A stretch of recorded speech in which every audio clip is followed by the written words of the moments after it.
Ladies and gentlemen, welcome back to Driven Wyld. Today we are talking about games played by restaurants and platforms.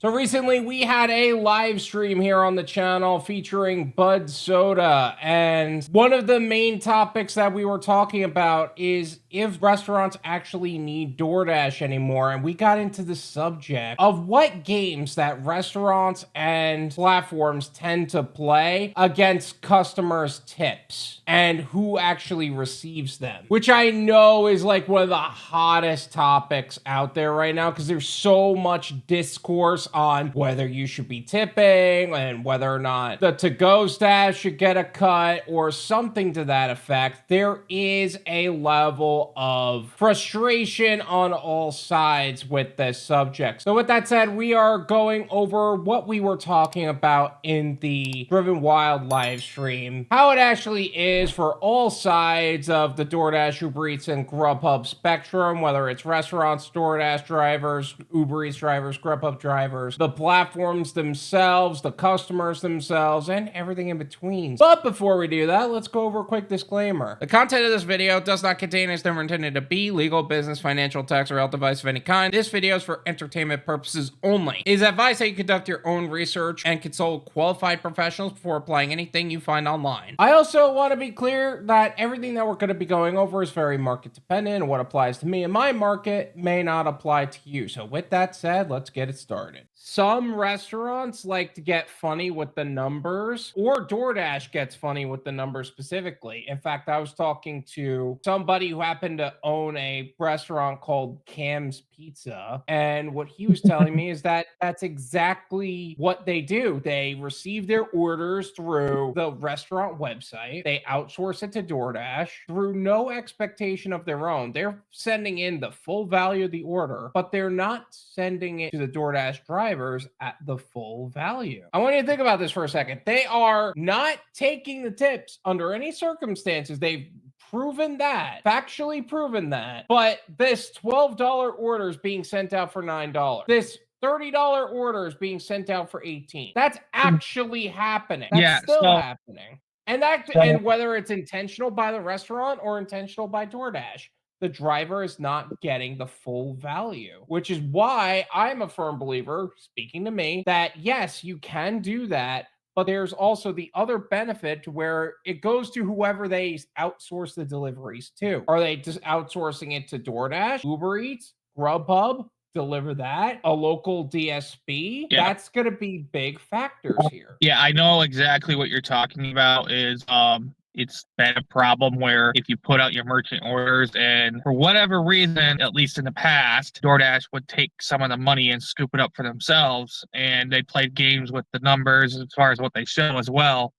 So what a lot of these places do, and they still follow it, is they'll put it out as no tip and then just Cashapp, Venmo, or whatever, whatever payment method the delivery driver has, and give them the tip after fact. And I know some of these cartwheel apps do that too. If they can't, for whatever, get a driver, their drivers are just too clogged up, they have to throw it out the DoorDash, they'll self-deploy it, they'll put it out a little early, the value slowly climbs versus screwing the driver out of the tip. A lot of these small independent chains tend to wait until they have a dasher assigned to even start the order, which I don't blame them. It's because you don't want 40-minute old food going out. You want fresh food going out. So if they wait, the driver gets assigned, they have to drive there, then they're going to have fresh pizza 15, 20 minutes. Like up in my rural region, it's like a lot of restaurants do that. Like even the quote unquote franchisee national chains, they'll wait until a driver's assigned or until it'll drop in their POS system or on their tablet. Yeah, I understand what you're saying with the whole like some restaurants prefer to wait for a driver to arrive, but that's only going to piss off the driver. And then they'll be like, oh, we didn't start until they got there. And then you know what that driver's going to do? They're going to fucking leave. Like, why should they stick around? Like, I get why they do that because they want to send out fresh food. But if they're going to do that, then they should. Well, first off, if it takes me 20 minutes to get to your location and you didn't start it, I'm lit. There's a reason why restaurants can't be in logistics. A restaurant owner will make sure that by the time it gets delivered is when they finish an order. So at 7:20, when the order needs to be at the location, it actually gets there at 8 o'clock because you didn't want to start on time or whatever. Yeah, I just ran that the other day. I can't blame the guy because it's a small rural region zone. And he says, yeah, I'm like, as soon as you got a driver, go ahead and start on it. He's like, well, when I do that, they just ditch it on the sign. But now I won't do it until a driver, like it gives that beeping notification that your driver's close by, they had arrived. Until I hear that tone, I don't start. And because he's been screwed over too many times and he's had to throw away $100 of food, and DoorDash doesn't always reimburse you like they say they do. Tim, yes, I know. We did a whole mini series about that, 3-part series. If you guys want to go check that out on my lives, I'd be very appreciative. Help me get my watch hours up. Yeah, like I said, but Budsoda still needs to get monetized. So if you can do that, that'd be phenomenal. Yeah, it's a great series we had. I know the last part was a little rough, so Joe re-edited that video on his channel if you want to watch the last part up there. Definitely, it's a problem with the restaurants can see the orders coming in, take the orders in-house, then put it back out with no tip.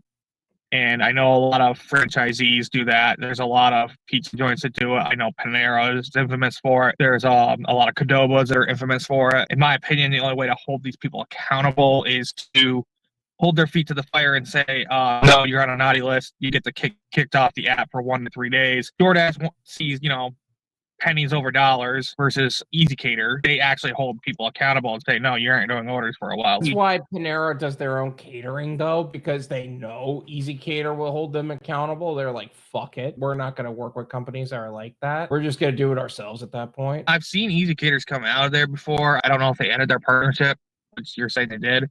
But the ones I used to see would always be $8 plus 3 on DoorDash between no tip. It's either they only have it in certain regions or like it really depends on how they got it set up. But in my area, they have literal cars wrapped in Panera branding and they're the ones doing catering. Like it's the people in the place, which makes sense. At that point, like some people are like, it's my way or the highway, get over it. If your orders aren't valuable to me, I don't want to deal with them. So you want to do it that way, that's all you. Most franchisees, Tim, I want to say he can't outsource to Uber, not Didi.